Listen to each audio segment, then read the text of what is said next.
When we first came to Kibbutz Gezer, we came to a kibbutz which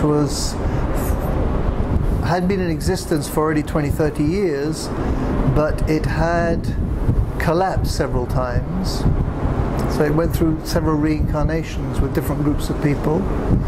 The group that was there when we came had been there for 2 or 3 years. They were nearly all Americans,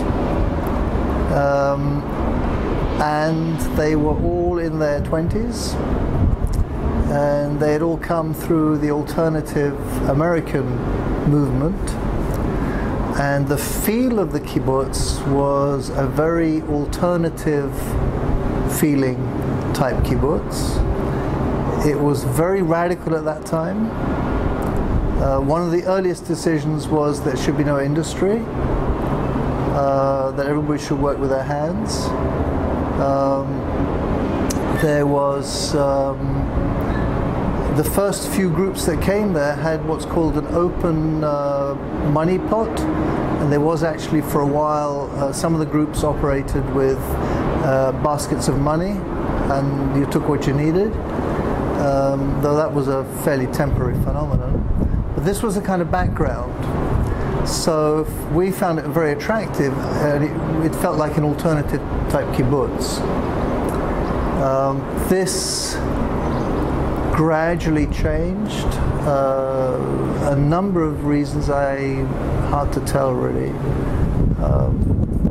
but it certainly became less and less alternative minded.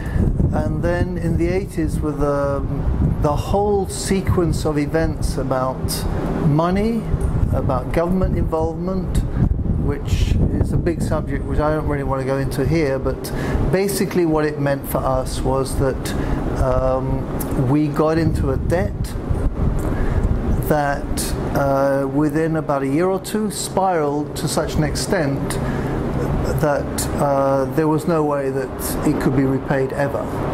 It became one of those economic fictions. It bore no relationship to what the money was that we borrowed.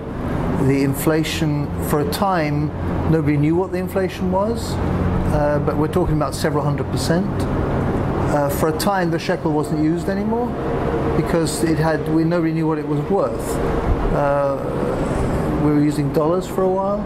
The economy here was totally shot, and the fallout of all that on Kibbutz Gezer was that we had no money for years and years and years. Like, we're talking here decades.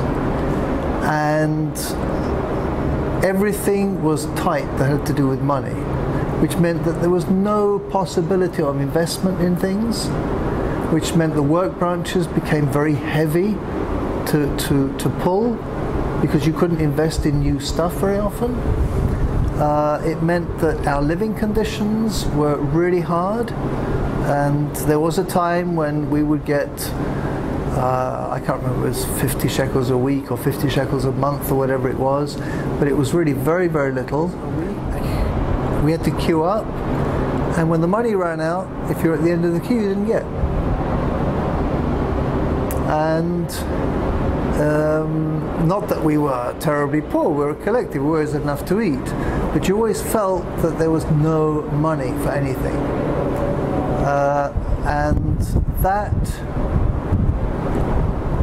gave a significant amount of the members the idea that collectivism doesn't work. And so many of them, being Americans, thought that, well, if collectivism doesn't work, then maybe capitalism works. And the truth was, yes, in that situation you could go out and get a job and earn more than you could possibly earn on the kibbutz. And so the temptation to get a job off the kibbutz at a decent salary became higher. But then we were a collective, and you had to give your money to the kibbutz. And so they said, well, clearly collectivism doesn't work, because even if I do earn good money, I don't get any money. And so the temptation, motivation, whatever you want, to decollectivize became really strong. And our process of decollectivization was, I believe, totally mismanaged, and it was one of the most painful processes that I can think of. And some people left, us included. We decided to leave for a number of reasons. Some have clearly to do with the process of privatization, where over a period of years, issues came up on the kibbutz. Because privatization is not one thing, it's a package of many different issues that goes from how you deal with your kids on the kibbutz, to the dining hall, to how you earn your money, to where you work. And in issue after issue, we found ourselves in a position where we would lose when it came to the decision, the vote, whatever. And we realized after a while that this was very psychologically wearying. Always, whenever you went into an issue, like, you would always lose. Like, you know, it wasn't like a consensus thing, it was, you would lose. So our decision was not to, we're going to leave the kibbutz. Our decision was, let's, for the first time, be open to other possibilities, which we hadn't been until then. We said, no, we live on kibbutz, we don't need to go anywhere else. Suddenly we thought ourselves, oh yeah, if we find something that looks good, let's look at it seriously as a possibility for us. But it's got to be better. We're not running away from it, we're just open to something better. And through a series of, whatever you want to call them, synchronicities, we had a friend come from Norway who lived in this small anthroposophic community there, and there was, you know, hard times down on the kibbutz, and he said, well, you know, we really need co-workers in our community, and we're opening a school for ecological building. I thought, well, that's what I do. I teach ecological building, hands-on stuff too. And it's a beautiful place. They're not talking about privatization, they're completely collective. And even now, 10 years later, there's still no talk of privatization there. Things change a little bit, but it's totally collective, income sharing. In addition to that, there was a Steiner school in the village, which we found very attractive for our kids. In addition to that, it was quite close to my father, who was getting older, and I felt that it would be nice in the evening of his life to be closer to him, and for my kids to be closer to him.